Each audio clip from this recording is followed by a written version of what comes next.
Yang aja. Oke, Matius 21 ayat ke-42. Batu yang dibuang oleh tukang bangunan akan menjadi batu penjuru. Dari pihak Tuhan itu suatu ajaib di mata kita.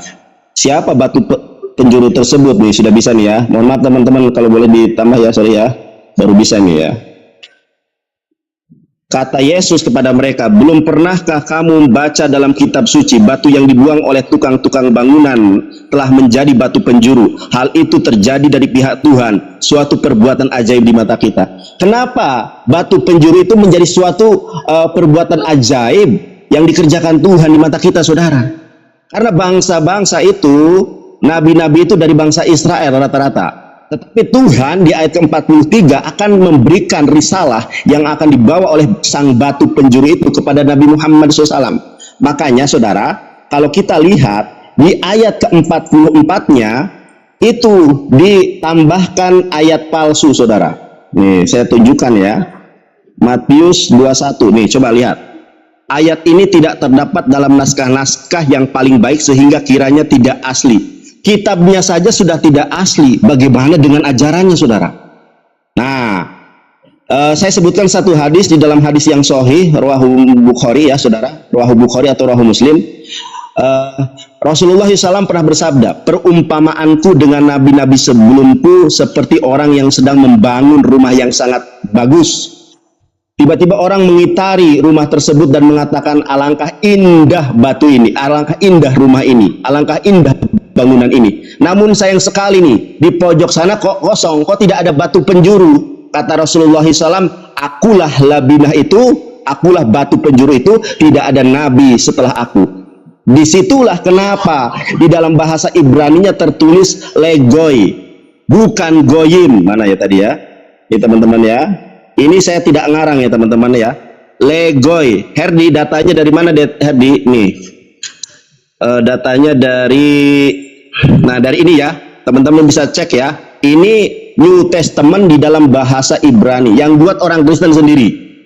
Memahami ternyata kerajaan Allah, kerajaan Tuhan, risalah Allah akan dicabut dari bangsa Yahudi dan akan diberikan kepada seorang di luar bangsa Israel. Siapa lagi kalau bukan baginda alam Habibana wa Nabiyana Muhammad SAW. Terima kasih. Makanya kamu pelajari original teks Ibrani, Yunani ya. Terima kasih. Mohon maaf yang sebesar-besarnya kalau ada kurang dan lebihnya ya.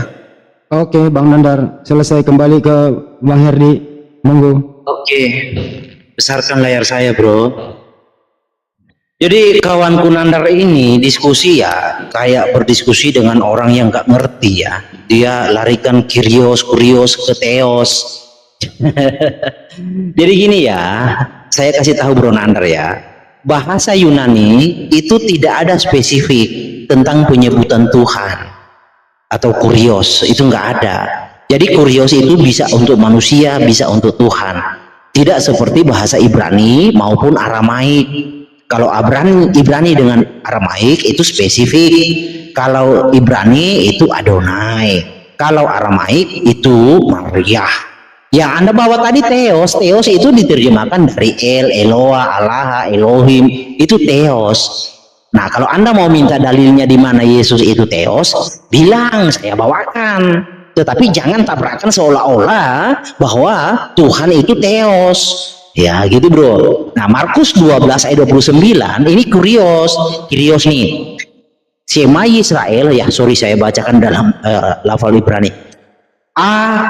Kowe Israel Kyrios atau Yod-Heh-Vav-He Hotheos Hemon Allah kita.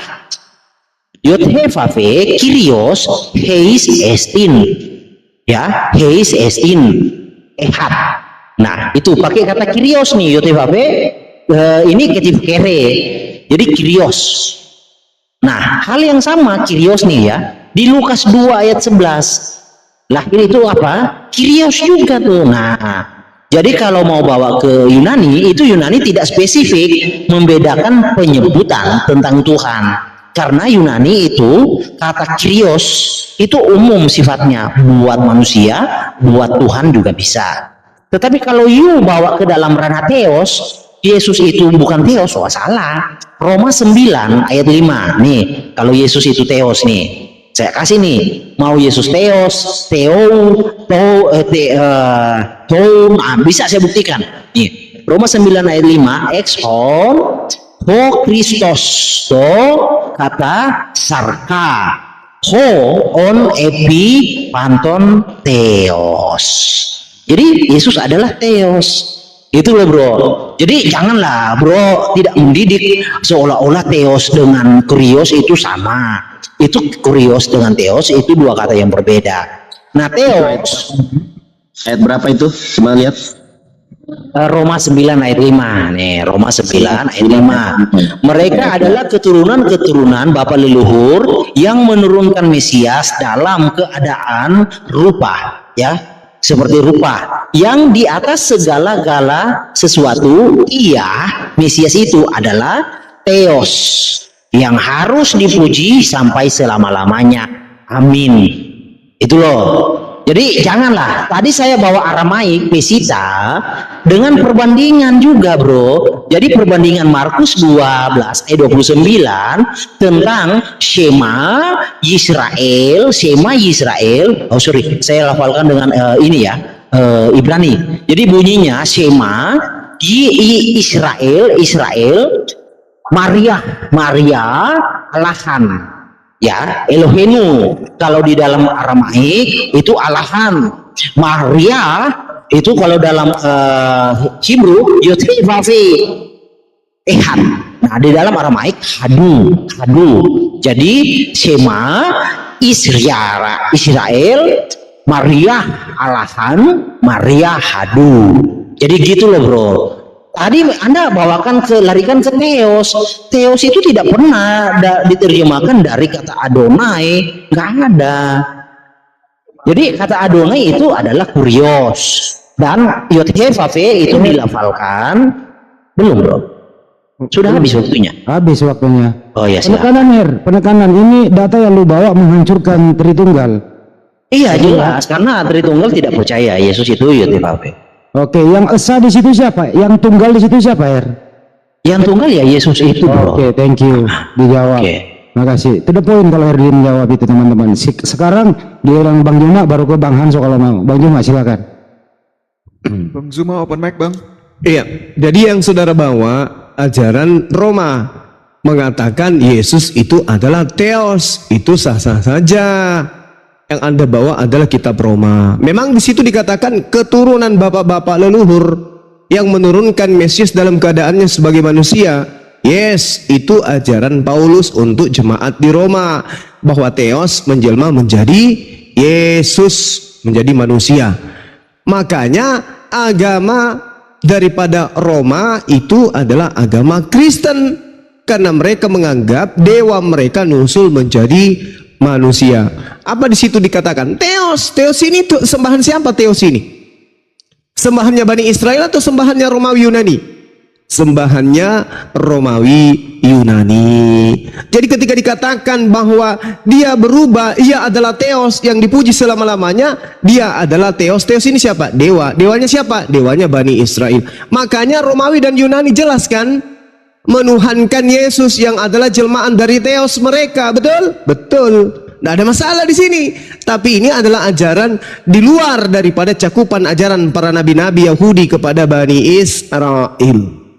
Itu tadi saya sudah membawakan data yang begitu banyak ya, bahwa Yesus tidak akan mungkin lolos menjadi Tuhan, karena bagi Bani Israel Tuhan itu bukan manusia. Yesaya 28:9, apakah engkau masih akan mengatakan di hadapan pembunuhmu, aku adalah Tuhan Elohim? Apa yang dikatakan di sana? Elohim, bukan Theos. Jelas perbedaannya. Orang Yahudi ketika berbicara mengenai Elohim, berbicara tentang esensi pencipta alam semesta. Orang Romawi ketika berbicara mengenai Theos, itu adalah hakikat daripada dewa yang nusul menjadi manusia. Dewa yang kemudian punya anak. Itu yang perlu saudara pahami bernama Horus. Makanya Yesus ini dijajakan kepada Romawi, bukan dijajakan kepada Yahudi. Yahudi jelas, apakah engkau masih mengatakan di hadapan pembunuhmu, aku ini adalah Elohim? Padahal terhadap kuasa penikammu, engkau adalah manusia. Adam. Dikatakan sebagai Adam di sana. Adam dan bukanlah Allah. Bukanlah Allah artinya Lo Elohim atau Lo El. Berarti yang dibunuh oleh manusia ini di dalam kitabnya orang Yahudi dikatakan bukan Elohim, tetapi adalah manusia ciptaan Elohim. Dia, makanya kenapa kita mencari data? Mana buktikan orang-orang Yahudi menyembah Yesus? Tidak ada. Mana buktikan keturunan 12 dari Bani Israel menyembah Yesus? Tuhannya orang Roma? Tidak ada. Sampai hari ini orang Yahudi masih menuhankan yang mereka sebut Elohim, yang tidak segambar dan tidak serupa dengan makhluk. Sementara Kristen Romawi Yunani menuhankan Theos dalam bentuk makhluk. Jadi kita maklumi itu, Bang. Jadi kalau orang Kristen, orang Bang Herdi menyembah Yesus manusia, wajar. Kaidah-kaidah yang ditanamkan kemudian dalam prinsip keyakinannya, keagamaannya adalah Theos nuzul menjadi Yesus. Yesus disebut Theos, sah. Menurut siapa? Menurut Roma. Kenapa bisa? Karena Theos itu adalah sembahan mereka. Apa Theos itu? Dewa-dewa yang nusul. Theos itu adalah roh-roh yang nusul menjadi manusia. Sah di iman Kristen. Jadi kita jangan mau ditipu. Oh, Yesus disebut Theos. Theos sama dengan Elohim. Tidak. Tidak. Elohim itu adalah pencipta langit dan bumi yang tidak serupa dengan makhluk. Theos dalam prinsip Romawi Yunani adalah dewa yang nusul menjadi makhluk. Beda itu, beda. Jadi walaupun cakupan Elohim ketika diterjemahkan ke dalam bahasa Yunani adalah Theos, tapi kedua kata ini merujuk kepada hakikat yang berbeda. Ini yang perlu dipahami. Oke. Oke, terima kasih. Terima kasih. Sebelum ke Bang Nandar, Pak Hanso mau bergabung dengan topik ini, silakan Pak Hanso. Nambahin dikit Bang Andi. Silakan. Dari tadi Bang Zuma udah dijelaskan siapa orang Yahudi yang menyembah Yesus kan. Pak Malikil tadi udah jelaskan murid-muridnya itu orang apa, mungkin nggak nyimak dia. Lagi-lagi Bang Zuma mengatakan Paulus itu mengarang cerita seolah-olah Yesus adalah orang yang dituhankan, padahal balik lagi ke Matius, Markus, Lukas, di mana Yesus dicobai di padang gurun. Di situ iblis saja mengatakan engkau anak Allah yang maha tinggi. Begitu juga ketika Yesus berjalan turun dari perahu melihat ada orang kerasukan setan, setan itu juga mengatakan waktuku belum tiba. Apa engkau mau menghukumku, Yesus anak Allah, katakan begitu. Iblis saja mengaku loh Yesus itu anak Allah gitu kan. Kok melarinya ke Paulus gitu kan? Jangankan Paulus, iblis itu yang mengaku. Iblis kurang dekat apa gitu kan? Iblis itu usul-usulnya kan malaikat gitu loh. Kurang tahu apa dia tentang Yesus gitu loh. Bukan Paulus yang menganggap Yesus itu Tuhan. Bahkan iblis saja udah ya dahulu kala udah tahu bahwa Yesus itu sang juru selamat yang akan lahir. Gitu aja Bang.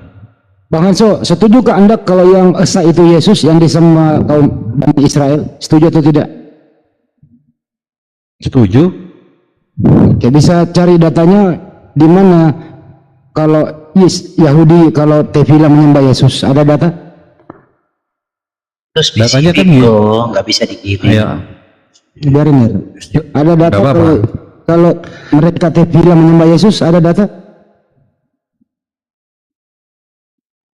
Oke, nggak ada Lanjut data. Bang Malikil aja. Oke, terima kasih. Giliran Bang Nandar, silakan. Singkat waktunya, boleh nggak? Santai aja, nanti ada Pak waktu kok. Ambil waktunya, ya. Jadi sudah saya katakan tadi ya, Herdi ini banyak nggak jujurnya loh. Saya kenapa kok Herdi kamu nggak jujur? Nih ya Herdi ya, nih aku kasih tahu nih. Yohanes 13 ayat ke-13. Kamu menyebut aku guru dan Tuhan. Tepat sekali perkataanmu, sebab memang akulah guru dan Tuhan. Dulu orang Kristen suka menggunakan ayat ini di dalam berargumentasi. Tapi setelah tahu itu bukan God, tetapi Tuhan atau Sayyid, kita buktikan nih di dalam bahasa Arabnya. Alhamdulillah, evangelis Ibrani bisa baca, Yunani bisa baca, Arab bisa baca. Di sini dikatakan begini, antum tadu'unani mu'aliman wa syaidan. Ternyata di dalam Gospel Al-Muqaddas kata kurios adalah Sayyid. Sayyid itu junjungan, sebagaimana kita menyebut Sayyidina Muhammad SAW, Sayyidina Umar, Sayyidina Ali, Sayyidina Abu Bakar. Andaikan Sayyid itu bermakna Tuhan, waduh, umat Islam musyrik semua itu. Tuhan Abu Bakar, Tuhan Ali, Tuhan apa. Nah, kita lihat Herdi di dalam Tectus Receptusnya. Di sini apa? Ya, di sini apa? Iumes phoneitemeo didax kalos kaiho kurio, saudara. Kelihatan ya? Kai kalos legete heimigar. Nah, kemudian kita lihat di dalam Wahyu 3:14 ketika Yesus dikatakan ciptaan Theos. Apa Theos ini? Ini di dalam ini ya, apa namanya itu, strong number ya. Theos itu God. Sementara kurios itu bisa bermakna Tuhan, saudara, Mister. Nah, kemudian masalah yang tadi hadis Nabi Muhammad SAW tentang labina, Nabi Muhammad sebagai batu penjuru atau penutup para nabi, itu hadisnya jelas ya di dalam Bukhari, Muslim. Ya, saya akan bacakan bahasa Arabnya tapi terlalu panjang. Anda silahkan baca. Di sini sallallahu alaihi wasallam. Ini boleh nggak saya bacakan atau terlalu panjang? Poinnya aja daripada menyita waktu. Iya. Poinnya. Ya, di sini dikatakan qala fa anna labina wa anna hatimun nabiyyin, bahwa akulah batu penjuru itu, akulah labinah itu, wa ana hatimun nabiyyin, dan aku ini adalah penutup para nabi, saudara. Terimalah kebenaran firman Tuhan. Terima kasih. Itu saja ya tambahan dari saya. Silakan Guru Juma. Enggak, ke Herdi dulu. Herdi, sorry. Silakan. Oke, silakan, Bro. Jadi Bro Nandar ini Sebentar. Iya. Waktu Rista dulu, sebentar. Izin. dan ini kayaknya sudah cukup lama ya diskusinya. Waktu. Bunda Rahma. Mana nih timernya nih? 3 menit dulu. 3 menit. Iya. Rista dulu 3 menit. Bunda Rahma. Jadi timernya. Ya, oke, lanjut. Ya, aku pikir lagi. Lanjut. Oke. Ya, oke. Jadi Nandar, saya tidak bawa Yohanes 13 ayat 13. Gimana sih, Bro? Saya bawa itu Lukas 2 ayat 11 dengan pembanding Markus 12 ayat 29 dan Aramaiknya. Itu loh. Lalu Anda bawa Yohanes 13 ayat 13. Di situ juga sama, kurios, ya. Kurios juga, kurios. Nah, kalau Anda butuh Yesus itu Theos, kan saya sudah buktikan. Mau berapa? 1, 2, 3, 4, 5, 6, 7, 8, 9, 10. Sebut, saya bawakan. Mau berapa? Itu loh. Gitu, yang gentle lah kawan diskusi. Jangan menggiring saya ke sana kemari. Aduh, nggak bisa. Iya, bukan. Artinya saya kasih tahu aja. Jangan membawa narasi. Langsung saja. Gimana Yesus mengatakan bahwa Cukup, udah. Jangan dibantu lu, Bang Nandar. Jangan habis waktunya. Lanjut. Iya. Oke, udah ya. Oke. Jadi Yesus berkata, contoh sebegini. Kalau Anda mau minta narasinya di mana Theos ya, oke, nggak apa-apa. Saya kabulkan keinginan kamu. Biar kamu saya syahadatkan hari ini ya. Versi Kristen. Bang Kristen sahabat, baptis. Iya, syahadatkan versi Kristen. Ada Nandar. Ginilah. Ya, kita santai aja kawan diskusinya. Nggak usah gerasa gerusu. Oke, nih. Kalau lawan terhitung baru kerasa kerusuh. Iya, oke. Ini honikon ya. Honikon kloronomesi auta kai esomai autoteos akan menjadi alamu Theos. Di mana? Wahyu 21 ayat 7. Ayo, kamu Sherlock, saya syahadatin kamu. Benar ya? Baca dari atas. baca dari atas. Ya, boleh.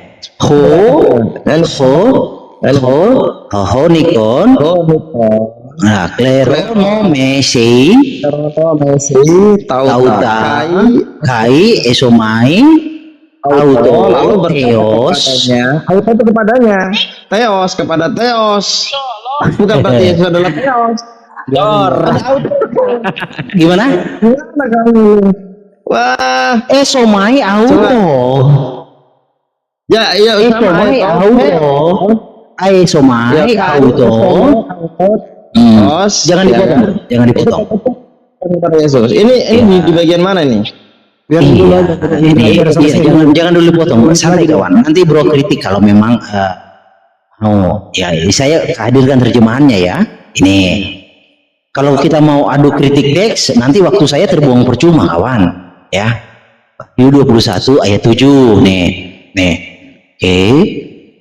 Nih, barang siapa menang, ia akan memperoleh semuanya ini, dan aku akan menjadi aku akan menjadi Allahnya, dan ia akan menjadi anakku, gitu loh. Nah, oke, nih, tautakai esomai, I will be, aku akan menjadi Allahnya, autohis, theos his, Allahnya, esomai itu ada kata esomai, I will be, aku akan menjadi autohis, theos, Allahnya, theos, ya nanti jangan lupa Sherlock ya.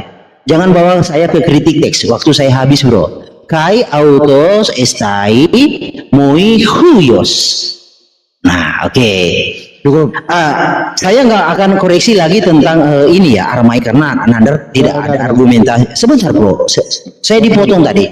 Karena Nandar nggak ada argumentasi di situ. Tentang Aramaik, dia tidak bisa membantah argumentasi saya, tapi dia lari ke Yohanes. Lalu tentang Bang Suma, ini aja Bang Suma, kayaknya diskusinya udah terlalu rame dan udah terlalu lama. Nanti kalau memang termalam kita jadi, kabarin aja lewat Bro Handi, saya siap kok.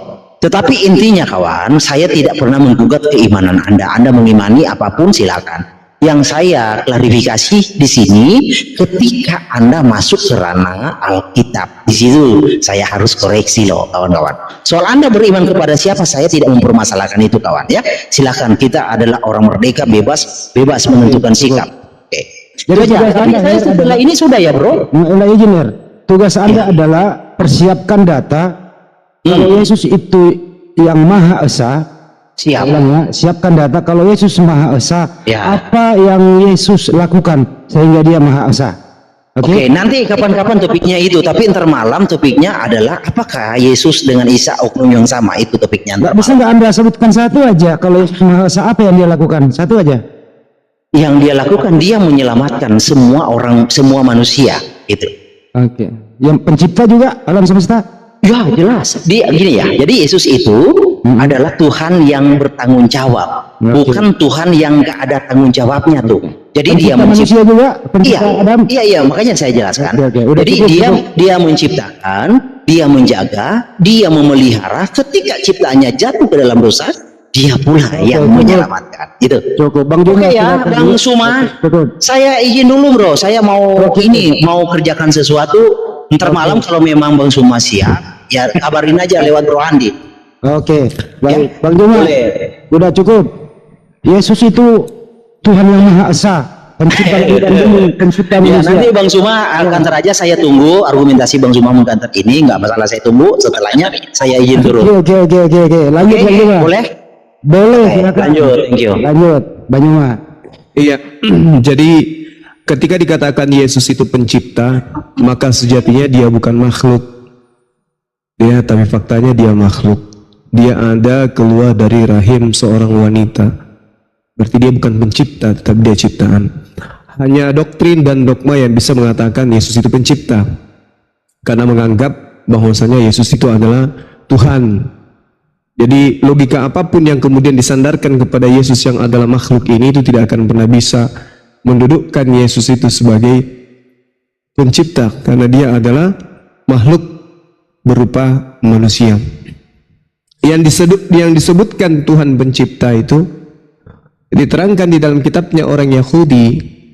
Tuhan semesta alam itu maha tinggi dalam keadilannya dan maha suci dalam menyatakan kesuciannya subhanahu wa ta'ala. Yesaya 5 nomor 16. Dan ini disifati dari Tuhan yang umat Islam sembah. Yesaya 57:15, sebab beginilah firman Tuhan yang maha tinggi, ta'ala, yang maha mulia, yang bersemayam untuk selamanya, yang maha suci. Coba, aku bersemayam di tempat tinggi dan di tempat yang suci, tetapi juga bersama-sama dengan orang yang remuk dan rendah hati. Ini jelas bahwasanya Allah yang maha suci lagi maha tinggi ini menyatakan dirinya ke dalam kehidupan makhluknya. Makanya tadi di awal saya menarasikan bahwa ketika berbicara mengenai Tuhan pencipta langit dan bumi, Allah mengatakan, aku yang menciptakan, tetapi kemudian aku dekat dengan manusia, aku dekat dengan mereka, aku kemudian menyatakan diriku kepada mereka. Tetapi di sini Allah tidak sedang mengatakan Allah itu wujud. Allah itu wujud sama seperti wujudnya makhluk. Itu tidak disifati oleh Allah Subhanahu wa taala. Terang itu, dan kita umat Islam memahami seperti itu. Makanya dikatakan wa ma arsalna min qabli mir rasulin illa nuhi ilahi annahu la ilaha illa ana fa'buduni. Allah itu diibadahi, Tuhan itu diibadahi, Tuhan itu disembah, bukan menyembah. Yesus mempraktekkan menyembah. Yohanes 4, aku menyembah apa yang aku kenal, kalian menyembah apa yang tidak kalian kenal. Yesus menyembah, dia beribadah, berarti dia bukan Tuhan, dia bukan pencipta. Lalu kemudian dalam kitabnya orang Yahudi jelas sekali dikatakan bahwa pencipta langit dan bumi itu adalah yang mematikan. Yesus dimatikan, yang menghidupkan, Yesus dihidupkan. Roma 14 nomor 9. Untuk itulah Yesus mati untuk hidup kembali agar dia bisa menjadi Tuhan. Bagi siapa? Bagi orang Roma, bagi orang Yunani, bagi orang Indonesia yang mengikuti ajaran itu. Jadi Yesus itu adalah makhluk yang dihidupkan dan dimatikan. Roma 14:9. Nah, orang-orang yang sehat akalnya tidak akan mungkin menyembah kepada sesamanya manusia. Demikian, silakan. Terusin aja, ini cuma ekstra kok Bang Juma. Kalau masih ada yang mau diungkapkan silakan. Ekstra doang, nggak ada lagi temer. Lanjut. Oke, jadi begini Saudara Herdi, Anda memiliki satu kemajuan dibandingkan Kristen-Kristen yang lain. Kemajuan yang ada pada diri saudara sudah mengakui Tuhan itu satu. Tinggal sedikit aja bergeser, akidah Anda sudah benar. Umat Islam mengakui Tuhan itu satu. Siapa Tuhan itu? Pencipta langit dan bumi. Tadi banyak data yang saya sajikan. Tuhan itu maha tinggi, Tuhan itu maha suci, bertahta di tempat yang tinggi. Itu yang diajarkan oleh para nabi. Kemudian umat Islam menyebutnya dengan Allah, orang Yahudi menyebutnya dengan Hasem, tapi hakikatnya sama. Adapun perbedaan ajaran, ada yang Anda katakan menebus dengan cara begini dan begono. Itu konsep syariat yang didatangkan oleh Allah kepada Bani Israel. Tidak bisa diukur kepada Allah ketika menyatakan diri kepada baginda Rasulullah Muhammad SAW. Kenapa? Karena kaidah Tuhan ketika datang kepada Nabi Adam dibandingkan ketika datang kepada Nabi Abraham dan dibandingkan ketika datang kepada Nabi Musa, itu berbeda keadaan. Maka pola yang dilakukan oleh Tuhan pencipta langit dan bumi kepada oknum-oknum utusan ini itu berbeda-beda. Nah, Tuhan itu satu. Saudaraku sudah mengakui Tuhan itu satu. Umat Islam Tuhannya satu. Yesus yang Anda sebut sebagai utusan kepada Bani Israel, yang kami sebut Nabi Isa alaihissalam, itu kami imani dia sebagai manusia mulia, terkemuka di dunia dan di akhirat. Dia adalah manusia suci, mengajarkan keselamatan sebagai jalan kepada menuju keselamatan untuk Bani Israel. Kurang apa lagi Islam ini? Sementara saudara mengakui Tuhan itu satu, sayangnya Anda mengatakan jalan menuju ke Monas itu adalah Monas. Yesus itu hanya jalan, tapi Anda menganggap Yesus itu adalah Tuhan itu sendiri. Kenapa demikian? Karena ada selubung yang menutup hati Anda untuk menerima Allah Subhanahu wa taala dan menerima baginda Rasulullah Muhammad sallallahu alaihi wasallam. Padahal Anda sudah masuk ke dalam kemenangan. Sebelah dari kaki Anda sudah masuk ke dalam kemenangan. Apa itu? Anda sudah mengatakan Tuhan itu adalah satu, bukan dua, bukan tiga. Itu adalah tanda. Sekali lagi, selangkah lagi Anda maju, Anda bisa menjadi penyembah Allah Subhanahu wa taala dan menjadi pengikut Yesus yang benar. Yesus mengatakan dia hanya utusan, Bung. Dia bukan Tuhan. Yesus bertuhan. Ketika Yesus datang kepada Bani Israel, dia bukan ateis. Dia adalah makhluk Allah yang mulia, yang menyembah kepada Bapa yang ada di surga. Anda sebagai Tuhan Yesus itu kemudian muncul dalam kaidah yang Anda bangun sendiri. Tuhan pencipta langit dan bumi itu adalah Yesus. Tapi itu bertentangan dengan ajaran Yesus itu sendiri.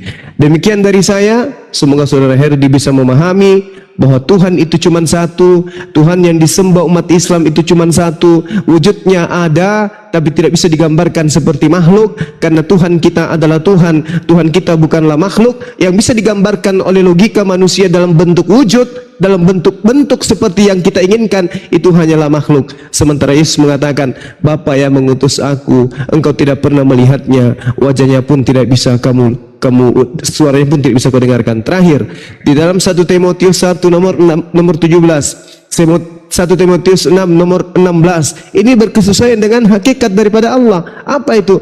Allah yang kekal itu tak nampak, tak ada seorang pun yang pernah menghampiri dia, maut tidak pernah menghampirinya, dan seterusnya. Artinya esensi pencipta langit dan bumi itu adalah maha suci lagi maha tinggi.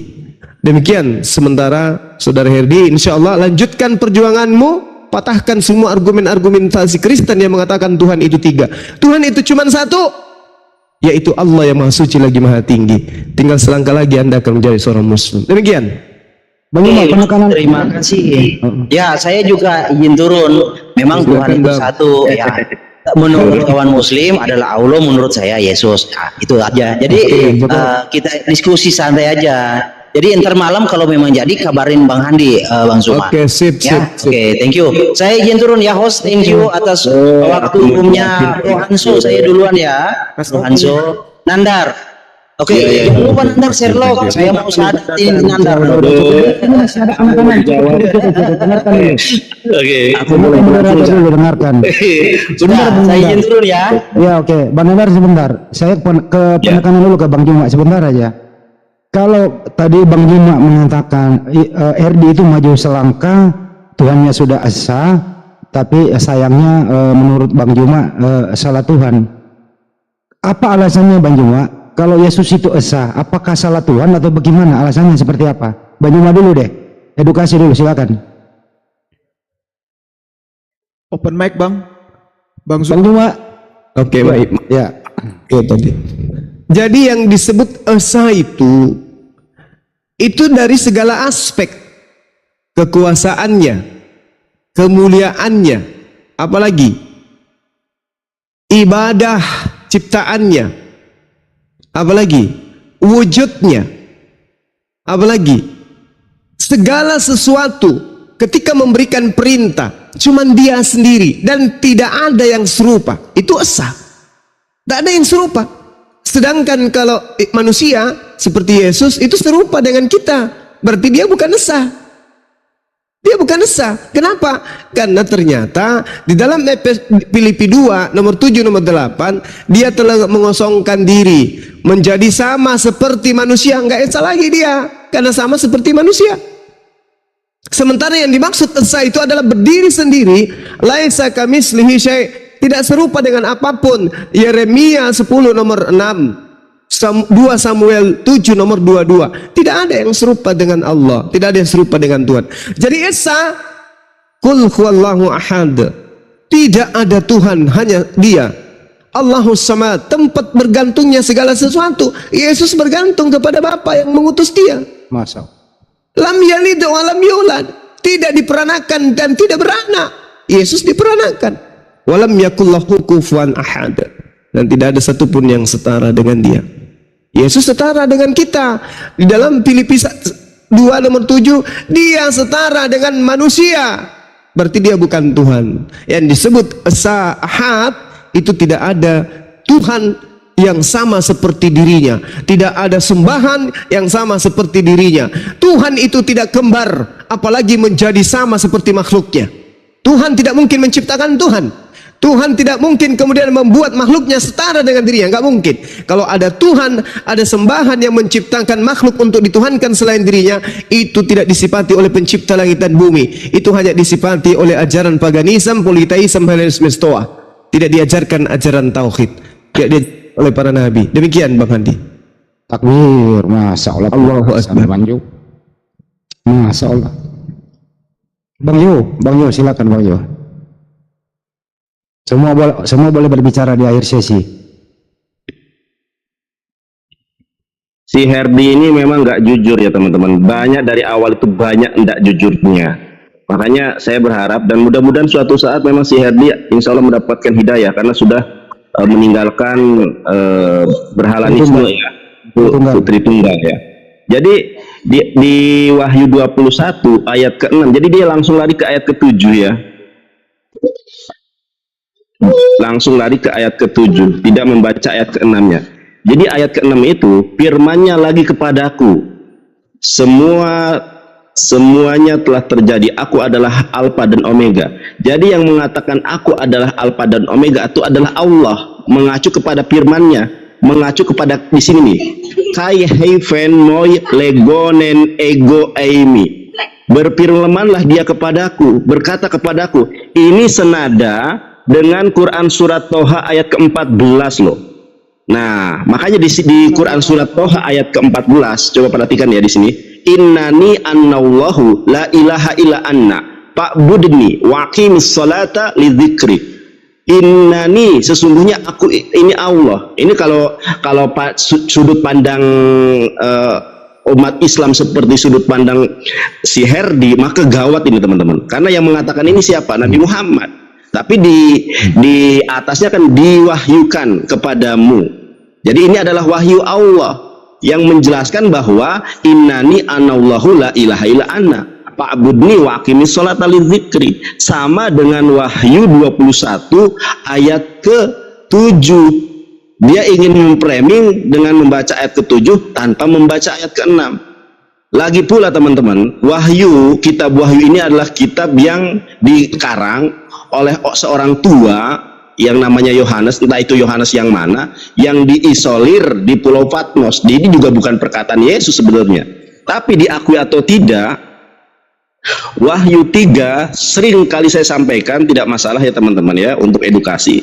Wahyu 3:14, ternyata Yesus di sini adalah ciptaan, permulaan dari ciptaan Allah. Silakan teman-teman cari di dalam kamus Alkitab, di dalam kamus Alkitab, Alkitab Sabda, atau dimanapun Anda cari. Amin ini gelar untuk siapa? Amin itu menurut kalangan Kristen gelar untuk Yesus. Ternyata di sini dia adalah permulaan dari ciptaan Allah. Sebagai penutup, kalau kita bertanya kepada orang-orang Kristen, di mana di mana Yesus mengatakan bahwa dirinya adalah firman yang hidup? Tidak pernah ada loh. Yesus mengatakan dirinya firman yang hidup, tidak pernah ada. Di mana Yesus mengatakan dirinya yang tidur itu siapa tuh? Apa? Ini yang masuk.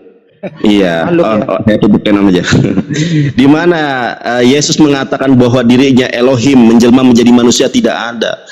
Di mana Bunda Maria menyembah Yesus, tidak pernah ada. Di mana Bunda Maria mengkonfirmasi bahwa anaknya adalah firman yang hidup, tidak pernah ada. Bahkan kesaksian Bunda Maria pun sebentar Bang Son, habis ini saya kasih Anda, jangan potong. Biar nggak boleh Bang, habis ini saya kasih Anda. Biar selesai dulu. Iya, gimana sih?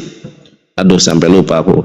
Bunda Maria itu tidak pernah menyembah Yesus, bahkan tidak pernah mengkonfirmasi anaknya adalah firman yang hidup. Justru Yesus yang membantah keyakinan batil itu, keyakinan sesat itu dengan Yohanes 17 ayat ke-8.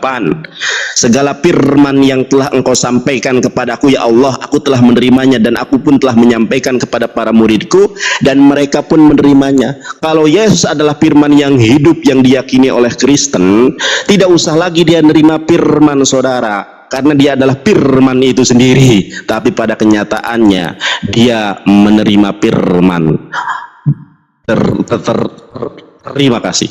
Terima kasih.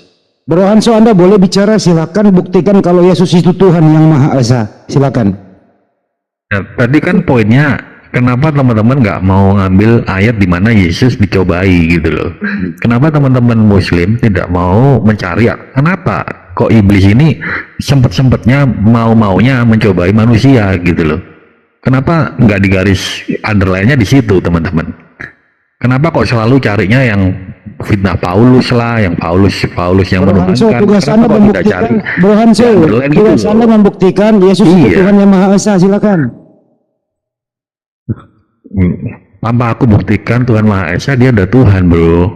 Pakai data bro. Lanjut. Dia mampu mengampuni dosa, dia mampu mengampuni dosa, gitu. Dia bisa membuktikan dirinya bangkit dari kematian. Apalagi gitu loh. Ada lagi? pencipta alam semesta juga? Dia mampu menjadi juru selamat, pencipta alam semesta juga. Pencipta manusia juga? Karena di Yohanes 1:1 berkata begitu besar kasih Allah akan dunia ini. Oleh kata kalau boleh pakai Allah gitu kan, ya udah digantilah begitu besar akan dunia ini, sehingga dia mengaruniakan anaknya yang tunggal. Kata anak jangan dimaknai letterlek adalah anak bukan suami istri, bukan begitu. Itu hanya masalah bahasa, masalah penamaan, pengungkapan, memaknai Yesus ini anak Allah itu karena dia lahir. Dengan cara apa kalau Tuhan mau turun ke dunia kalau nggak lahir? Mau langsung turun jeder gitu kan nggak mungkin. Mau kayak Superman gitu langsung turun kan nggak mungkin. Pakai cara ya seperti itu. Itu kalian tolak gitu loh. Nggak, siapa lagi yang menolak Yesus bukan Tuhan? Kalau bukan si iblis. Jangan kau percaya dia bukan Tuhan. Emang rancangannya iblis memang begitu. Memang membuat manusia ini nggak percaya kepada Tuhan gitu loh. Memang sejak semula rancangan iblis supaya tidak ada karya keselamatan gitu loh. Kenapa? Ya, karena iblis sudah tahu di ujungnya kemana. Ketika dia dimasukkan ke babi-babi itu B2, waktuku belum tiba. Anak Allah yang maha tinggi. Berarti waktu belum tiba, berarti dia tahu waktunya akan tiba. Ketika Yesus nanti turun kedua kali, disitulah dia akan menghakimi semua yang hidup dan yang mati. Di situ juga lah waktunya iblis dimasukkan ke neraka. Sebelum waktunya itu tiba, dia akan menyesatkan sebanyak mungkin orang supaya tidak mengaku Yesus itu Tuhan gitu loh. Karena ada tertulis, barang siapa percaya Yesus adalah Tuhan, dia akan selamat. Dan barang siapa tidak percaya, dia akan binasa. Begitu. Cukup? Tolong, cukup. Oke. Bang Juma, Pansus sudah berusaha membuktikan bahwa Yesus itu Tuhan Maha Esa. Buktinya adalah mengampuni dosa, bangkit dari kematian, pencipta alam semesta dan manusia, dilahirkan, iblis menolak. Silakan Bang Juma. Oke. Datanya kebalik. Yang mengajarkan Yesus itu Tuhan, iblis. Tadi Anda sendiri yang mengatakan, iblis saja tahu dia adalah Tuhan. Jadi yang mengajarkan Yesus itu Tuhan siapa? Iblis. Apa pembuktiannya? Markus 5. Orang yang keserupan iblis menyembah Yesus. Oke? Apalagi?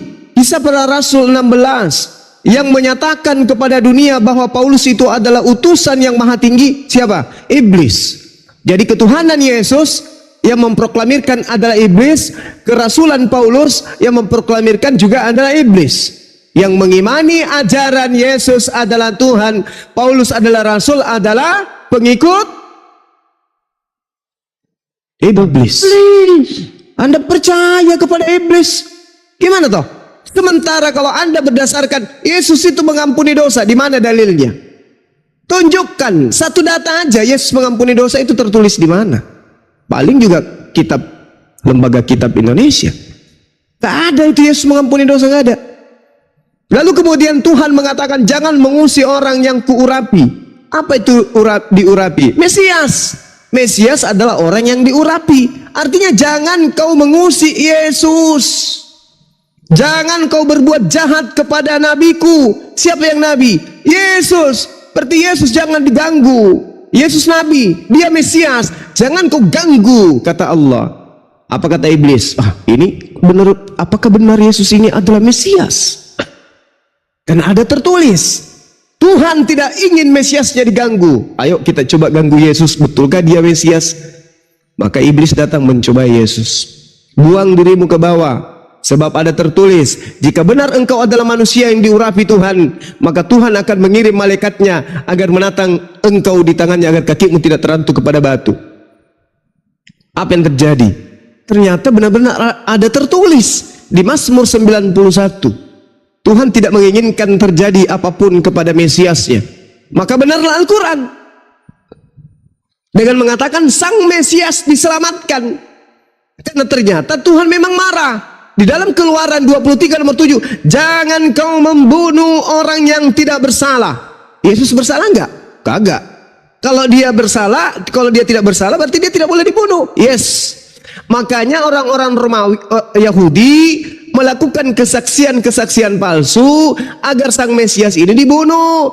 Nah, setelah dibunuh, orang-orang Yahudi merdeka. Setelah merdeka, perpuluhan kembali kepada mereka. Ada lagi kesenangan orang kelompok yang kedua. Kesenangan kelompok yang kedua, kalau Yesus dibunuh, ada Tuhan yang bisa dijual kepada Romawi, kepada penjajah pada saat itu. Maka disettinglah sebuah cerita, Yesus Mesias Kristus mati di atas tiang salib untuk menebus dosa-dosa kita. Ini ajaran Paulus, manusia Tuhan datang menjelma menjadi manusia untuk menebus dosa manusia. Itu dijajakan kepada siapa? Dijajakan kepada Bani Israel atau dijajakan kepada Romawi Yunani? Jawabannya, dijajakan kepada Romawi dan Yunani. Orang Yahudi tidak pernah diajarkan oleh Tuhannya menebus dosa dengan darah manusia. Tapi kalau dewa Molok, Romawi kuno, Yunani kuno, Mesir kuno, diajarkan mereka untuk mendamaikan mereka dengan dewa-dewa mereka, harus ada darah manusia, korban. Maka Yesus ketika diajarkan anak manusia, anak domba, dipersembahkan kepada Theos, maka orang Yahudi terima enggak? Enggak. Kenapa? Karena mereka memahami hanya penganut-penganut penyembahan terhadap dewa-dewa Molok lah yang mempersembahkan darah manusia kepada mereka. Tuhan mereka diajarkan dalam Yeremia 1 nomor 2 mempersembahkan darah hewan. Yesus Matius 8 nomor 4 mengajarkan mempersembahkan darah hewan. Paulus mengajarkan dalam kitabnya kepada orang Roma, Yesus dipersembahkan kepada Theos. Theos mana yang menerima persembahan darah? Theos Molok, kalau dia mempersembahkan darah manusia. Jadi saudaraku, Yesus itu mengajarkan dirinya kepada Bani Israel, bukan mengajarkan dirinya kepada Romawi dan Yunani. Sementara Kristen di Indonesia menerima pengajaran dari Romawi Yunani melalui tangan Belanda dan Portugis.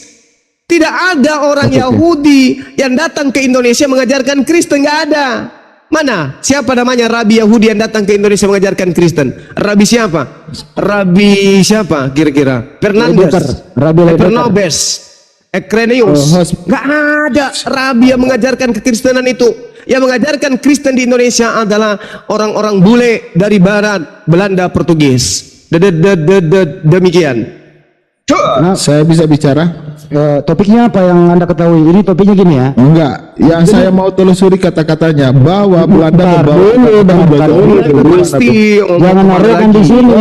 Belanda kan saya turunkan. Anda nggak siapa yang mendirikan gereja-gereja Katolik? Belanda. Orang ini kalau tanya dulu. Oke. Di mana ada banyak peninggalan Belanda gerejanya. Oke, saya masih belajar kamu sejarah. Kamu belajar sejarah atau gereja tertua di Indonesia itu dari Belanda. Mana ada orang Yahudi datang ke Indonesia mendirikan gereja? Dengarkan ya, pada teman-teman Kristen, Yesus menerima tongkat estafet pengajaran tauhid kepada siapa? Yesus menyerahkan penggembalaan Bani Israel kepada siapa? Kepada Petrus, bukan kepada Paulus. Petrus mendirikan jemaat. Jemaat yang didirikan Petrus adalah jemaat orang-orang yang bersunat, bukan jemaat orang-orang yang tidak bersunat, bukan jemaat orang Roma. Yesaya 52 nomor 1, orang-orang yang tidak bersunat haram hukumnya masuk ke tanah Yerusalem. Yehezkiel 44 nomor 9, haram hukumnya orang Roma Yunani masuk ke dalam bait suci. Berarti Petrus mendirikan jemaat di dalam bait suci, di mana orang-orang ini mengkuduskan dirinya dengan cara mentahirkan, berwudu mereka, mencuci tangan, membasuh muka, membasuh kaki, melepaskan sendal sepatu, masuk ke bait suci, tidak makan babi, mereka mandi junub, masuk ke dalam bait suci. Jadi jemaat mula-mula yang didirikan oleh Petrus adalah mereka orang-orang Muslim, orang-orang yang menundukkan berserah diri kepada hukum-hukum Tuhan yang datang kepada Nabi Musa alaihissalam. Ingat, di dalam Galatia 2 nomor 14, apa kata Paulus? Orang-orang yang tidak bersunat adalah orang yang hidup secara kafir. Jadi tidak mungkin kemudian Petrus mendirikan jemaat di mana jemaatnya adalah kumpulan orang-orang kafir. Belajar lagi, belajar.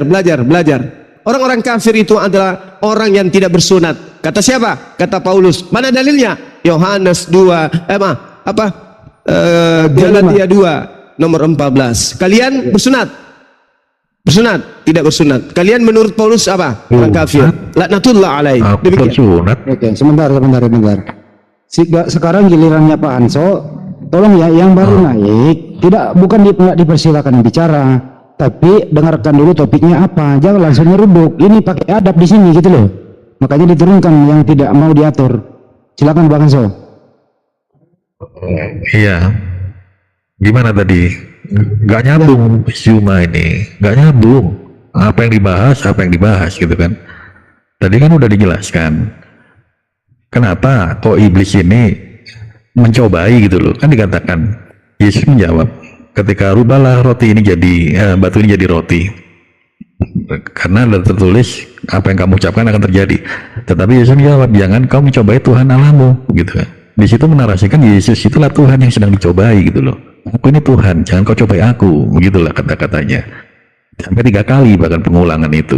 Lompatlah, ada tertulis jangan kau mencobai Tuhan Allahmu. Yang dicobai kan Yesus, tapi Yesus mengatakan begitu, berarti konsekuensi logisnya Yesus itulah Tuhan itu sendiri gitu bro. Jadi iblis mencobai Tuhan ya, Pak Hanso? Iya, Oke. betul. Kok nggak ngerti gitu loh? Hebat. Kok malah dikatakan iblis yang bikin Yesus jadi Tuhan? Oh jelas-jelas ada tertulis, aku bernubuat demi namamu, mengusir setan demi namamu. Pak Hanso izin, waktu Iya. iblis mencobai Tuhan, di ujung pembicaraan Yesus apa di sana? Yang mana? Kan di situ terakhir Yesus berkata, "Nyala kau iblis, hanya kepada siapa harus menyembah?" kata Yesus. Banyak pada Tuhan, banyak pada Allah. Iya betul kan? Berarti dia nggak mengatakan sembahlah diriku, kan enggak kan? Kan memang dari awal bahasanya memakai iblis kan mengutip ayat, mengutip Oke, firman. nanti Bang Juma yang kantor ini, Dibalas lanjut. dengan Nanti Bang Juma yang kantor, firman lanjut. juga. Lanjut. Terusin Bang, sorry, lanjut. Iya, begitu. Gitu aja Bang, cukup. Cukup ya, Bang Juma di Cukup. kantor dulu. Oke. Silakan. Jadi saudara, ada dua hal. Yang pertama, Yakobus 1:13. Apabila seorang dicobai, itu kedudukannya sebagai seorang. Apabila seorang dicobai, janganlah dia berkata, percobaan ini datang dari Allah. Sebab Allah tidak dapat dicobai oleh iblis. Dan dia sendiri tidak mencobai siapapun. Ini kitab saudara ini, Tipex, kalau anda mau Tipex. Allah tidak dicobai. Yesus dicobai enggak? Dicobai dia. Berarti dia bukan Allah. Satu. Yang kedua, antara pengakuan iblis di dalam Matius 4 dengan pengakuan Daud di dalam Mazmur 91, itu duluan pengakuan Daud. Daud menuliskan hikmat dari Tuhan. Apa yang dituliskan oleh Daud? Seperti ini di Mazmur 91. Sungguh Allah Tuhan akan melepaskan engkau dari jerat penangkap burung dan penyakit sampar yang busuk. Dengan kepaknya ia Tuhan menudungi engkau, di bawah sayapnya engkau akan berlindung. Kesetiaannya adalah perisai dan pagar tembok. Engkau anak Tuhan tak usah takut terhadap kedahsyatan malam, terhadap panah yang terbang di waktu siang, terhadap penyakit sampar yang berjalan dalam gelap, terhadap penyakit menular yang mengamuk di waktu petang. Walau 1000 orang rebah di sisimu dan 10.000 di sebelah kananmu, tetapi itu tidak akan menimpahmu. Engkau hanya menontonnya dengan matamu sendiri dan melihat pembalasan terhadap orang-orang fasik. Sebab Tuhan adalah tempat perlindunganmu yang maha tinggi. Telah kau buat tempat perteduhanmu, malapetaka tidak akan menimpa kamu, dan tulah tidak akan mendekat kepada kemahmu. Sebab malaikat-malaikatnya akan diperintahkannya kepadamu untuk menjaga engkau di segala jalanmu. Mereka akan menatang engkau di atas tangannya, supaya kakimu jangan terantuk kepada batu. Ini tertulis lebih dulu. Iblis tahu ada tertulis seperti ini. Kemudian di abad pertama, kucuk ada manusia lahir dianggap sebagai anak Tuhan. Maka iblis datang, wahai Yesus, ke dia. Dibawalah Yesus itu oleh roh untuk dicobai. Untuk dicobai oleh iblis. Apa kata iblis? Wahai Yesus, ada tertulis di kitabnya Nabi Daud bahwa jika engkau adalah anak Tuhan, Tuhan akan mengirim malaikat agar menyelamatkan engkau di tangannya, agar kakimu tidak terantuk kepada batu. Coba bedek, kau buang bedek, dirimu turun ke bawah. Betulkah kau ini anak Tuhan? Kalau kau anak Tuhan, tidak sampai kakimu ke tanah, ke bawah. Tapi coba buang dirimu ke bawah. Kau buang dirimu dari pembuangan bait suci ini. Sebab jika engkau betul adalah anak Tuhan, Tuhan telah menulis lebih dulu pada Daud, pada Mazmur Daud, Dia akan mengutus malaikat untuk menyelamatkan engkau. Apakah Yesus kemudian ini adalah Tuhan? Tidak. Tuhan tidak dicobai, Bung. Yang dicobai adalah tulisan yang dituliskan oleh Nabi Daud. Iblis mengatakan, jika Yesus ini tuh anak Tuhan, utusan Tuhan, orang yang intim kepada Tuhan, ayo kita cobai dia. Sebab ada tertulis, Tuhan akan menatang Yesus di kakinya jika benar dia adalah anak Tuhan. Makanya umat Islam mengatakan, Yesus itu diselamatkan karena dia anak Tuhan. Mari kita buktikan dari data tadi. Apa kata Tuhan? Engkau tidak usah takut terhadap kedahsyatan malam. Walau 1000 orang rebah di sisimu. Ini orang-orang Romawi dan Yunani ini yang menangkap Yesus. Dan 10.000 di sebelah kananmu. Tetapi itu tidak akan menimpamu. Engkau hanya menontonnya. Jadi ketika Yesus nonton, ketika Yesus terangkat ke langit, Yesus sendiri menonton orang-orang yang menyalibkan oknum yang adalah orang fasik. Melihat pembalasan terhadap orang-orang fasik. Siapa fasik di sini? Yudas dan orang-orang yang telah menganiaya Yesus. Apa pembuktiannya? Amsal 21 nomor 18. Tuhan akan menggantikan orang-orang fasik dengan menyelamatkan orang-orang yang benar. Amsal 21 nomor 18. Orang-orang fasik dijadikan tebusan, dijadikan pengganti bagi orang-orang yang baik, orang-orang yang saleh. Engkau hanya menonton dengan matamu sendiri. Sebab Tuhan adalah tempat perlindunganmu. Yang maha tinggi telah kau buat perteduhanmu. Malapetaka tidak akan menimpamu. Data terakhir di dalam Mazmur 91, apa kata Tuhan? Dengan panjang umur akan ku kenyangkan dia, dan akan ku perlihatkan kepadanya keselamatan daripadaku. Orang Islam ditanya, apakah Nabi Isa alaihi salam masih hidup? Masih. Akan ku panjangkan umurmu, akan ku kenyangkan engkau, dan akan ku perlihatkan keselamatan daripadaku. Orang Islam ditanya, apakah Nabi Isa alaihissalam masih hidup? Dengan panjang umur akan ku kenyangkan engkau. Ini Mazmur 91. Nabi Isa alaihissalam sampai detik ini masih hidup. Dengan panjang umur engkau akan kukenyangkan. Engkau hanya akan menyaksikan orang-orang fasik yang kemudian menuhankan dirimu. Makanya di Al-Quran pun dikatakan, wa isqalallahu ya Isa bin Maryam a anta qulta lin-nasi ittakhizuni wa ummi ilahi min dunillah qala subhanaka ma yakunu li an aqula ma laysa li bihaqq. Ya Allah, aku menjadi saksi kepada mereka ketika aku masih bersama dengan mereka. Tapi ketika engkau menyelamatkan aku daripada mereka, pembunuhan mereka, engkaulah yang menjadi saksi terhadap aku dan mereka. Ini pernyataan Allah dalam Al-Quran. Sedikit lagi, ini pernyataan Allah dalam Al-Quran. Anda bantah nanti.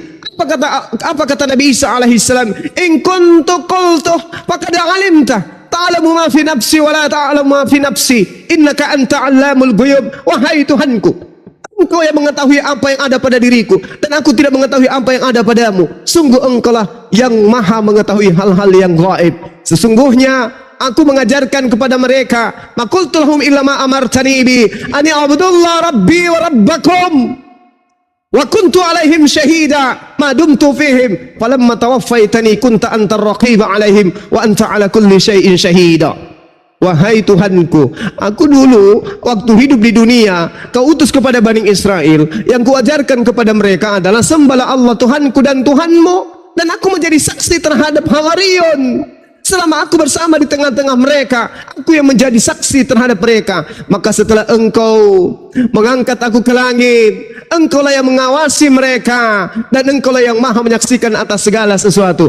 Yang maha menyaksikan ini, yang maha melihat ini, yang maha mengawasi ini, datang kepada baginda Rasulullah Muhammad sallallahu alaihi wasallam. Wa ma salabuhu, mereka tidak menyalibnya, mereka tidak membunuhnya. Ini yang mengawasi dan yang menyaksikan, mewahyukan itu kepada baginda Rasulullah Muhammad sallallahu alaihi wasallam. Terakhir dari saya, Bung, Iblis ingin mencoba Yesus, bukan untuk membuktikan Yesus itu Tuhan, tapi ingin membuktikan Yesus itu utusan Tuhan atau bukan utusan Tuhan. Demikian, silakan. Oke, terima kasih Bang Juma. Pak Hanso ada atau Pak Freddy? Pak Freddy gini ya Pak Hanso ya. Pak Freddy, selamat siang Pak Freddy. Pak Freddy, Open mic, selamat Bang. siang. Pak Freddy kemarin mengatakan Yesus itu Tuhan kecil, Bapak itu Tuhan besar gitu ya. Nanti beliau yang akan berbicara di sini. Pak Hanso ada yang mau ditambahkan sebelum ke yang lain, silakan. Nggak ada Bang, karena sudah sangat jelas kekristenan. Sebelum Bang Juma juga banyak apologet dari Alap itu, ada Ahmad Dedat, ada Syakir Naik, itu pun tidak akan menggoyahkan iman kekristenan gitu loh. Jadi nggak ada poin yang mengurangi seiota titik pun dari iman kekristenan, dari pendengaran apologet Muslim gitu loh. Aku juga sudah mendengar anywhere in the Bible that Jesus I am the God, gitu. Nggak ada memang tertulis seperti itu, tapi dengan ciri-ciri dan bukti-bukti yang Alkitab tulis sudah cukup untuk menyatakan Yesus itu Tuhan gitu. Jadi mau di depan apa lagi gitu bro? Kalau ciri-ciri dia pernah tidak bisa berbuat apa-apa dari diri sendiri, itu Tuhan itu. Betul, karena kemanusiaan yang lahir dari rahim Maria memang tidak bisa berbuat apa-apa tanpa dari ditambah-tambahkan dari sang sumber itu gitu kan. Oke. Kalau ciri-ciri Jasad dia dan- tidak tahu, kalau ciri-ciri tidak tahu hari kiamat, itu Tuhan. Itu sama kedagingan itu yang nggak tahu, tapi secara rohnya dia tahu. Oke. Kalau ciri-ciri dia takut sama malaikat, itu Tuhan. Pada waktu di bumi sempat lebih rendah daripada malaikat, memang tertulis demikian. Oke. Bisakah Tuhan lebih rendah daripada malaikat? Untuk sementara waktu kan ditulis begitu kan, untuk sementara Oh, jadi sementara pernah waktu Tuhan lebih rendah dari malaikat tertulis sementara waktu. demikian. Oke. Tertulis demikian. Oke. Jadi pernah Tuhan Anda rendah daripada malaikat, betul? Tertulis demikian. Oke. Bisakah Tuhan seperti itu? Bisa juga. Oke, bisa juga. Bisakah Tuhan mati? Tuhan tidak bisa mati, tapi fisiknya bisa. Yang mati di salib siapa? Tubuh jasmaninya. Bukan Tuhan. Tuhan. Jadi Tuhan mati. Tuhan di dalam tubuh jasmaninya dia mati. Dia menyerahkan Bukankah Yesus itu nyawanya. esa? Bukan Yesus itu esa. Kalau dia esa berarti dia mati. Iya, secara Oke, tubuhnya mati. 3 hari. Baik. Freddy, bagaimana Anda Tuhan kecil, Tuhan besar? Ada yang mau disampaikan? Oh ya, Sudah buka mic dia. selamat siang Pak. Pak, Ya, bagaimana? Pak, sebelumnya Pak, Bagaimana peristiwanya Tuhan kecil, Tuhan besar? Silakan. bentar Pak, sebelum ke situ Pak. Ini saya mau bicara, Pak, sebentar aja Pak, sama Bang Suma ya. Bentar aja. Oke, standby dulu. Banyuma, Ya, silakan. mengenai- Ciri-ciri. Oke, standby dulu. Itu Mengenai- Banyuma udah dijawab. Ciri-ciri Tuhan begitu, Banyuma. Bisa lemah dia. Silakan. Assalamualaikum, Bang Andi, aku mau nanggepin dikit dong. Boleh, silakan. Open mic, Bang. Ya, silakan, Bang. Iya, aku mau nanya ini, kenapa nanggung gitu? Kenapa cuma lebih rendah dari malaikat, enggak lebih rendah dari manusia? Kok nanggung? Ya, lebih rendah dari manusia juga. Ketika Yesus membasuh kaki para murid-murid itu kan menunjukkan bahwa dia memang merendahkan diri gitu loh. Itu mengajarkan kita supaya bahkan Tuhan yang dituhankan itu pun membasuh kaki para murid. Itu maknanya sangat dalam. Oh, jadi ketika Yesus mencuci kaki murid-muridnya, Yesus berubah bentuk jadi makhluk apa? Merendahkan diri. Merendahkan diri. Iya kan? Ada toh? Iya kan, katanya merendahkan diri dari malaikat, bentuknya manusia. Nah, ketika merendahkan diri dari manusia, bentuknya apa tuh? Ya dalam wujud Yesus itu bro, dia merendahkan diri. Ah, susah ya. Ayo Burunda, silahkan. Makanya benerin bahasa Indonesianya, Res. Biar nyambung. Kenapa, Freddy? Ayo, mau izin ke belakang dia. Ini mengenai apa? Suara lu kecil, ada ini, Gip. Mengenai kuasa Yesus untuk mengampuni dosa Pak. Ya, Boleh. silakan. Ini Pak, Bentar ya, ini saya tak ngomong sama Bang Suma ya. Bang Suma, apa? Anda ini memang nggak punya malu. Lo nggak boleh menyerang personal, nggak boleh begitu, Bro. Ya, kemarin dia ngomong, Pak, kalau saya bisa menunjukkan ayat bahwa Yesus punya kuasa mengampuni dosa, maka dia janji tidak akan lagi online. Ya, mana katanya? Kemarin saya kasih tunjuk, Pak. Di Mana? Di data berapa? Di Markus 2 ayat 10. Itu sudah kupermalukan kamu semalam. Bentar. Diampuni, Harusnya kamu yang malu, Bung, bukan aku. Sebentar. Apa dikatakan di situ kata api itu apa? Kan udah kubilang samamu. Oke, sekarang langsung dilihat aja ini. Iya, silakan. Di situ jelas dikatakan api. Api itu artinya meninggalkan. Dibuka dulu. Meninggalkan, bukan Siapa yang bisa mengampuni. Bahasa aslinya ya, Bang. Iya, Bang, api. kamu tuh tidak jujur. Kamu cuma mengambil kata arti yang meninggalkan. Itu mengambil dari original. Loh. Ini data dalam kitabmu sendiri. Tetapi supaya kamu tahu bahwa di dunia ini anak manusia berkuasa meninggalkan dosa, bukan mengampuni dosa. Kamu tidak jujur. Coba dilihat original teksnya itu artinya apa saja. Iya, jelas mengampuni. Kalau Anda jelas di situ meninggalkan. Kalau mengampuni itu tidak mungkin. Sebab Yesus mengatakan, Bapa, ampunilah dosa mereka, sebab mereka tidak tahu apa yang mereka kerjakan. Kenapa Yesus minta kepada Bapa? Diam dulu. Jangan nyerocos saya perempuan kamu. Kalau kau arogan, Ferdi, gua turunin dia. Kalau kamu nggak terhormat. Lukas 23:34. Ya Bapa, ampunilah mereka. Gimana, Pak? Saya tidak bisa ngomong, Pak. Bung, saya tidak bisa ngomong.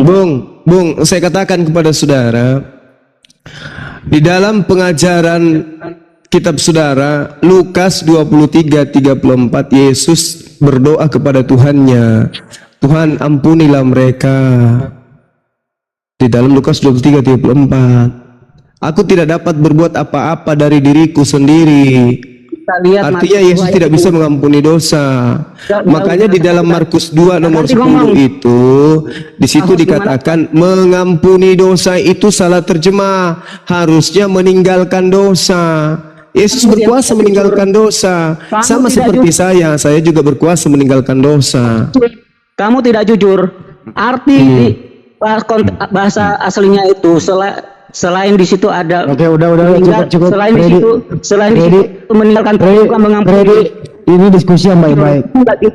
Oke, kalau Yesus mengampuni dosa. Bentar.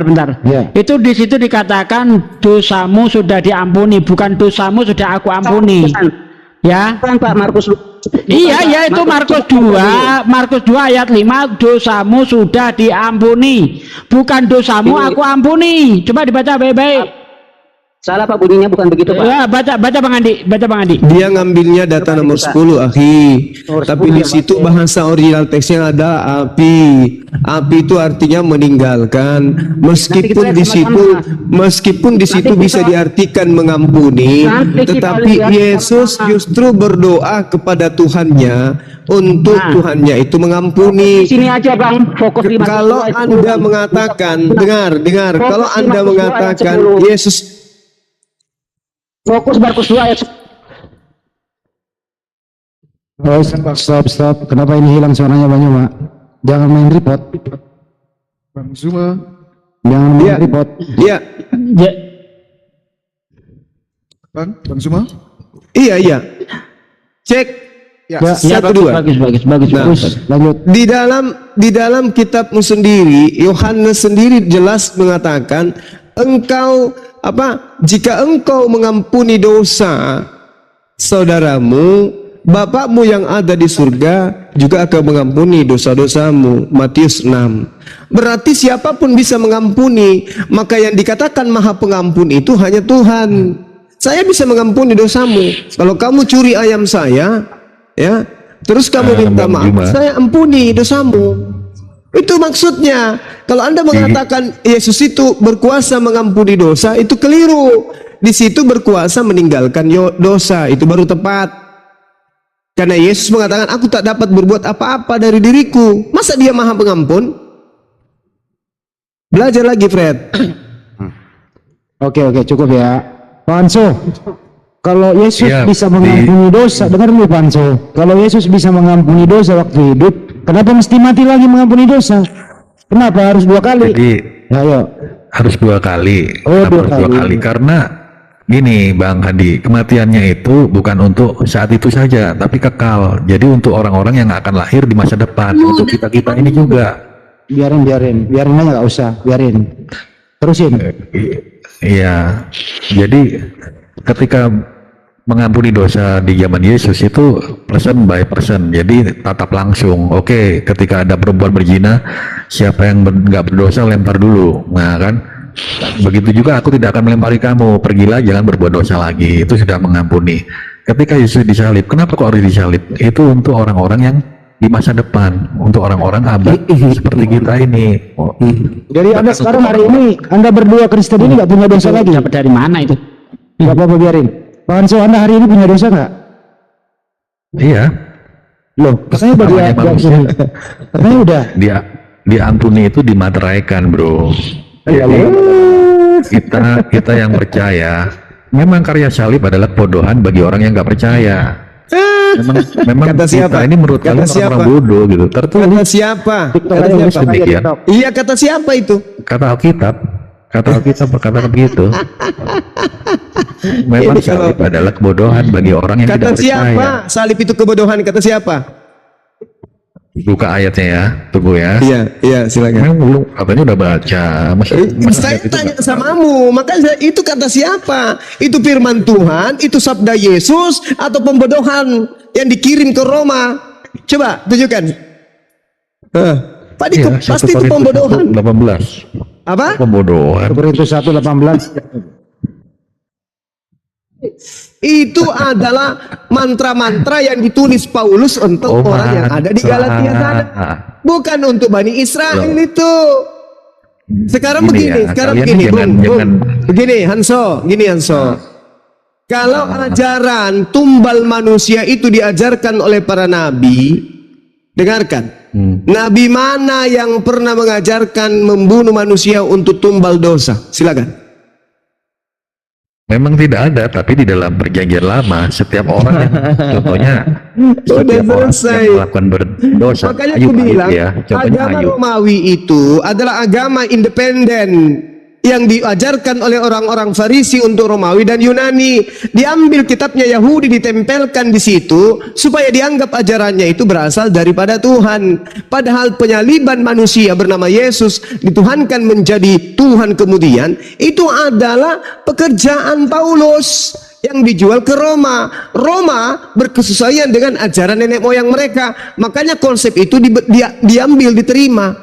Diterima enggak oleh orang-orang Yahudi itu konsep? Tidak, karena konsep itu adalah konsep dewa Molok. Mana mau orang Yahudi mempersembahkan manusia? Itu ajaran apa itu mempersembahkan darah manusia itu?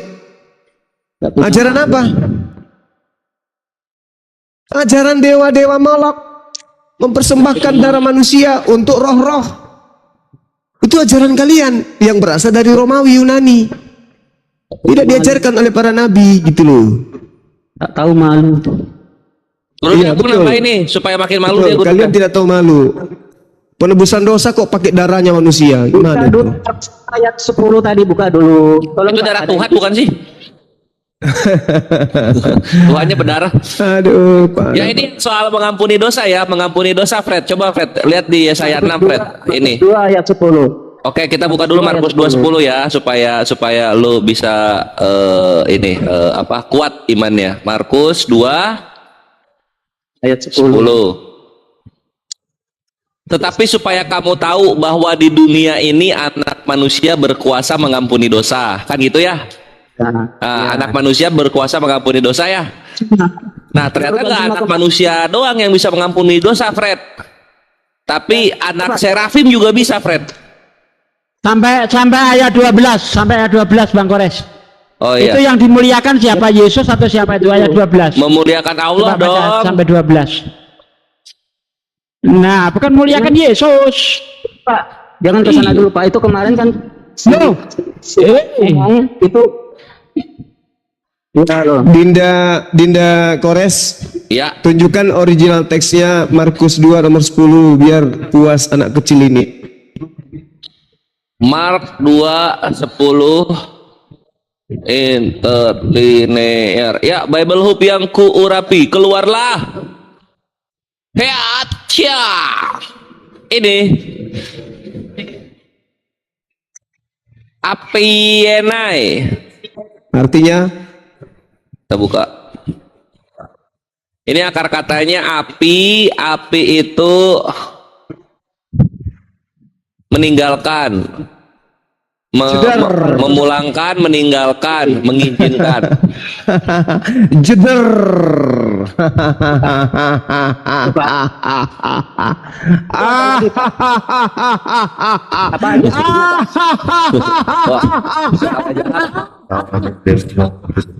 Gurunya ketawa jahat. Makanya kamu belajar itu beragama itu pakai akal. Itu kamu ditertawakan itu. Akal-akalan itu namanya. Ini Pakai iman terjemahan dulu. kita. Loh, ini nggak apa bisa ini? dihapus ini. Tahu berarti akal-akalan dong. Nggak bisa dihapus ini, Tuh, bukan tuh, pakai tuh. Apa bukan itu? pakai Beragama tulisan itu gua pakai ini. iman. Jangan sampai saya ketawa lagi loh. Beragama Kenapa pakai akal. menertawakan kebahlulan? Nenek. Ini Bible Hub ini.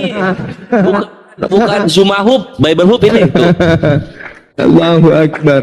Sudah aku bilang kami ini apa lagi? Kami ini pembela imannya Yesus yang kalian pelintir. Yesus mengajarkan dia berkuasa meninggalkan.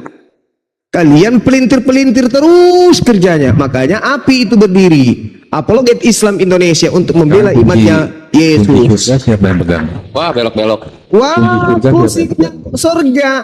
Yesus mengatakan tentang siapa yang duduk di sebelah kananku dan siapa yang duduk di sebelah kiriku, aku tidak punya hak untuk itu. Kursi surga, kunci surga. Kunci surga udah diserahkan di dalam tangan Yesus gitu loh. Terus kenapa dia nggak punya hak Jadi kita ya untuk percaya menentukan dong. siapa yang di kirinya dan siapa yang di kanannya? Kenapa dia masih mengatakan bahwasanya yang akan menjadi hakim bukan dirinya? Itu kan. Kenapa dia mengatakan dia bukan dirinya yang menjadi hakim? Kenapa? Ke surga. Kenapa? Ya dia berhak menentukan itu. Dia nanti Nggak yang memimpin mungkin, bersama nggak kita. mungkin. Sebab dia mengatakan mungkin? Yohanes 12:40. Dengarkan. Yohanes 12:48. Yesus mengatakan, barang siapa yang Dia menolak yang aku, udah naik turun naik dan turun barang ke siapa, surga. itu ajaran Dan Roma. pergi dari surga. Itu ajaran Roma. Oke, itu ajaran Roma, silahkan aja. Ini ajaran Yesus ini yang kami bela. Sebagai apologet framing Islam Roma, kami Roma bela terus. agama Yesus, ajaran Yesus. Itu framing. Kamu bela ajaran Paulus, silakan. Kami bela ajaran Yesus. Oke, belalah ajaran Paulus. Yesus itu Tuhan. Yesus itu raja di atas raja. Silakan aja. Anda kan pengikut Paulus wajar. Kami ini pembela ajaran Yesus. Yohanes 12:48 apa yang dikatakan? Barang siapa yang menolak aku, dia sudah ada hakimnya, yaitu firman yang aku sampaikan kepada mereka. Firman itulah yang akan menjadi hakimnya kelak di akhir zaman. Jadi orang masuk surga ataupun tidak tergantung dari firman yang Yesus sampaikan. Apa firman yang Yesus sampaikan? Itulah yang menjadi hakim, bukan firman yang disampaikan oleh Bapak Paulus. Paham ya? Salah. Belajar lagi. Oh, ini aku udah ketemu, Gurunda. Aku udah ketemu. Jadi kalau pengen mengampuni, pakai katanya apesis. Iya, apesis. Apesis baru pardon. Kalau api dia meninggalkan. Sekarang gini ya temennya. Iya. Tunggu dulu Kalau Yesus dokumen itu gua belum manusia selesai. biasa. Diajari orang-orang ini kasihan. belum. Mereka harus diajari, kasihan mereka. Nah, jadi gini kalau Adalah misalnya orang yang tidak tahu. kasihan yang cukup. begitu. Adalah orang yang tidak tahu, hanya semangat beriman tapi tidak ada ilmunya. Makanya kita selamatkan mereka. Silakan lanjut. Ada Dinda. ilmu. Ya, jadi kalau misalnya mau mengampuni doang mah ini juga bisa, Bre. Siapa? Serafim juga bisa. Kalau Seorang daripada serafim. atau yang dipakai adalah meninggalkan. Artinya apa, Pak? Kalau berkuasa meninggalkan, nggak cocok. Yesus berkuasa meninggalkan dosa. Saya juga. Saya juga lah